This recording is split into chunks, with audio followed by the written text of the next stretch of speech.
What's up guys, Nick here and you're watching Nick and Katie. Our channel is dedicated to mountain bike builds, tips, and going on awesome adventures. So if you're new to the channel, be sure to subscribe, and while you're here, hit the like button.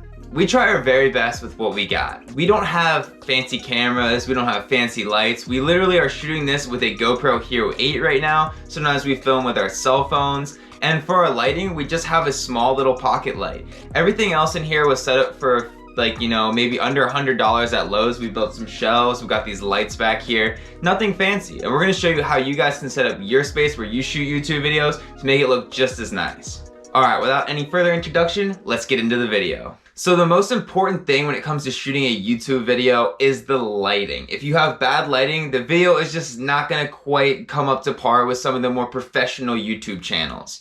So the most important thing is setting up your lights in different areas. Now, a lot of people will talk about a key light, which is the light that shines down on your face and lights up your face or your object. And then the other lights people will talk about is a rim light, which will separate the object or you from the background. And then also there is a fill light, which kind of fills in the room and kind of provides extra light. Now, I arguably think that the most important one is the key light. The key light is what's going to be shining on the subject, and that's really all I'm using right now to light this shot. I just have a light at a 45-degree angle down on my face, and it lights up the shot and gives an interesting enough look that I think it works just fine. Super minimalist, super easy to set up, and it doesn't really cost much to just buy one really nice light. The light that I own is a small handheld Gen pocket light. It's about this big, and it does the job. You can change it from hot to cool, you can change the brightness level, so having an adjustable light is super key for getting the dialed in shot that you want. Other than that, I just have this little light back here on my desk, which just kind of adds a little ambiance, kind of lights up my desk. And then I have this green light up here, which kind of lights up all of our stuff and kind of showcases that, you know, our brand's colors are like green, kind of outside, nature, all that kind of stuff. So you want your lights and everything to kind of fit what the look is that you're going for. So that's kind of what I did with my other alternative lights other than my key light. Another really important thing is you want people to see your face. So if you're standing way too far back in the shot, you're not gonna really have that same connection with the audience as you would if you were up close to the camera and the light was well lit on your face. That's super important. So for our alternative shots, obviously we don't just talk to the camera like this all the time. We work on bikes, we do other things in this room. So our studio has to be functional for that as well. That's why in the ceiling here, we have this light that is basically a soft kind of white light that is a little bit more on the cool side. If you have a warmer light and that's kind of what you use to light the room, it's gonna kind of give a yellowy stale vibe to the room, and you definitely don't want that. So when we're doing other things, we will turn that light on to light the room evenly so that we can just basically have enough light to show what we are doing. We also actually changed the lights upstairs because we realized in our day in the life POV video that it was a little yellow and stale up there. So we actually put white lights up there, cooler lights, and throughout our entire house. So now it looks better for when we do vlogs and just for filming upstairs in general, posting on Instagram, all that good stuff. The last really important thing to mention with lighting is that if you have any windows in the room that you're filming, that you cover them up with a blind or a blanket or something of that nature, because when the light changes outside, which it constantly does from clouds, weather change, all sorts of things, you're gonna get a different kind of change in your lighting in your room, and it's gonna affect your camera. I learned this the hard way. I literally just filmed this whole video and then realized that my window was really letting so much light in that it was changing how the lights look. And I literally was like, oh my God, my key light must have turned off halfway through it. It literally had that much of an effect. So make sure that if you have windows, natural light coming in, that is regulated by having a blanket over it. Obviously, you can film just using natural light, like if you're in a pinch, that's a great way, like if you're out vlogging or doing something like that. But when you're setting up a studio space, you want to have consistent lighting so that you can always get that same great shot.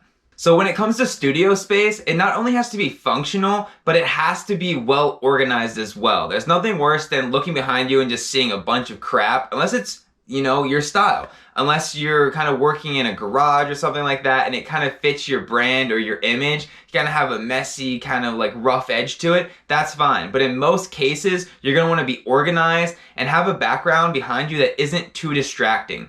Obviously, you don't want just a plain white background because that's going to be really boring. So you want to have a good balance of interesting things that fit with your brand and make sense to have in the back of the video. Like if I had a bunch of like posters of like dolphins behind me and like, I don't know, like just like plants or something, like it wouldn't give you guys any indication of what our videos are actually about, which is bikes. So therefore I have these bikes, I have my tools back here, so you guys can like tell just from the first couple of minutes of this video, oh, this guy is about bikes. This guy loves working on bikes. He's probably gonna like teach me some stuff about bikes. So yeah, you can tell literally just by looking at the first couple seconds of the video what our channel is about. When setting up your studio space, you also have to make sure things are repeatable. Now there's a couple ways to do this. You can put tape on the spots where you set up your tripod, your lights. You can take notes on where these things are, but I personally found that the best way to do it is to just simply take a video with your cell phone of how you have everything set up. For example, my light is set to 100% brightness. It is set on the highest cool setting.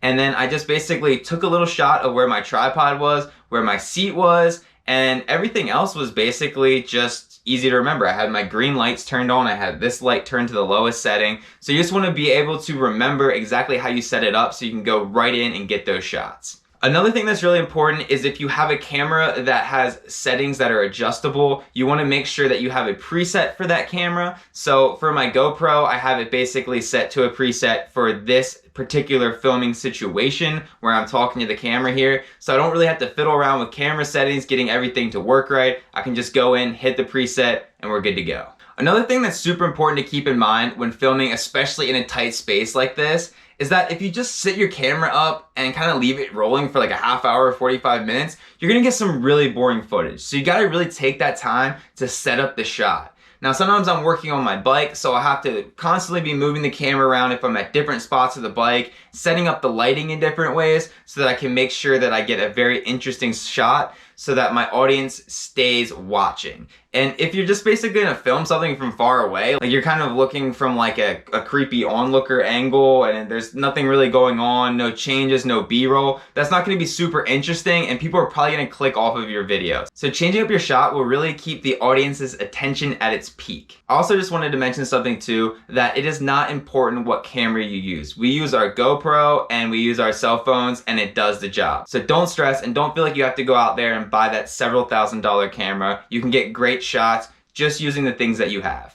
Now that about wraps it up, guys. I really appreciate you guys tuning in to Nick and Katie. And if you guys could just leave us a comment and let us know what you thought of the video, that would be awesome. Also, smash the like button and subscribe to our channel if you're new to the channel. We really appreciate that. And we really try hard for these videos to try to make them as informative and as entertaining as possible.